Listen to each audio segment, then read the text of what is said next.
नमस्कार, वंदे मातरम, भारत माता की जय। आज यशस्वी हमारे प्रधानमंत्री जी का बर्थडे था, लेकिन एज यूजुअल कांग्रेस की जो हरकतें हैं, मतलब खंभा दिखा नहीं कि टांग ऊंची की नहीं, उन लोगों ने आज भी प्रधानमंत्री जी का अपमान किया। आज उन लोगों ने बेरोजगार दिन बनाया। तो मैं समझ नहीं पा रही हूँ कि बेरोजगार इस देश में किसको कहा जाता है। मेहनत करने वाला इंसान, चाहे वो पकौड़े तले या बूट पॉलिश करे, वो मेहनत कर रहा है और मेहनत की कमाई लेता है। तो मुझे समझ में नहीं आता कि इन लोगों की बेरोजगार की एक्चुअल डेफिनेशन क्या है।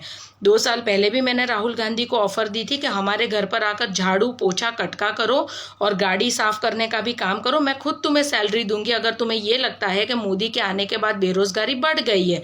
लेकिन उस निकम्मे को काम ही नहीं करना है, उसको बस हवाई जहाज़ों में अपने बर्थडे मनाने हैं, फालतू के ट्वीट करने हैं, जहां तहां कुछ भी भौंकना है। लेकिन ठीक है, वो भाजपा का स्टार प्रचारक है, इसलिए हम लोग उसको जाने देते हैं। लेकिन उसके अलावा अगर वो ये बोलता है कि वो बेरोजगार है, तो मैं उसको बता दूं, इस देश में उसको कभी रोजगार नहीं मिलेगा।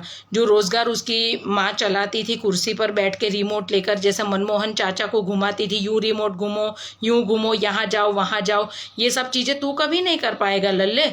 तो अभी ये तुम्हारे हमेशा तुम्हें ये बेरोजगारी ही मनानी है, क्योंकि बेरोजगारी सिर्फ कांग्रेस वालों के लिए है। और जो टट्टू इन लोगों का समर्थन करते हैं, मैं उन लोगों को पूछना चाहती हूँ कि जब कांग्रेस की सरकार थी तब तुम्हारे बाप दादा collector, IPS, IAS, CA, CS, ICWA थे, जो अभी तुम इतने बेरोजगार हो गए हो कि तुम्हें 500,000 रुपए की नौकरी ना मिल सके।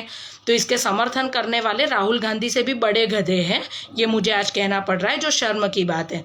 रही सुरजेवाल की बात, तो मैं उसको भी बोलना चाहती हूँ, चश्मे वाली गुड़िया, पावर डाल के जो गुड़िया नहीं चलाते, रिमोट डाल और पावर डाला तो वो घूमती रहती है, तो सुरजेवाल सोनिया गांधी और राहुल गांधी की एक गुड़िया है, जिसको पावर डाला और वो भौंकने के लिए प्रेस कॉन्फ्रेंस में सीधा आ जाता है।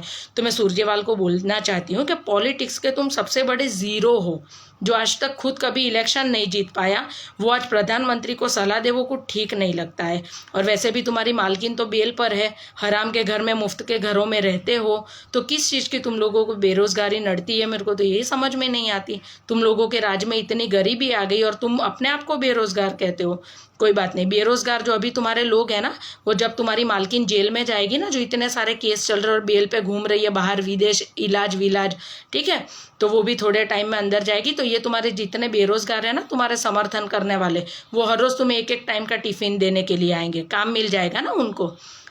वंदे मातरम।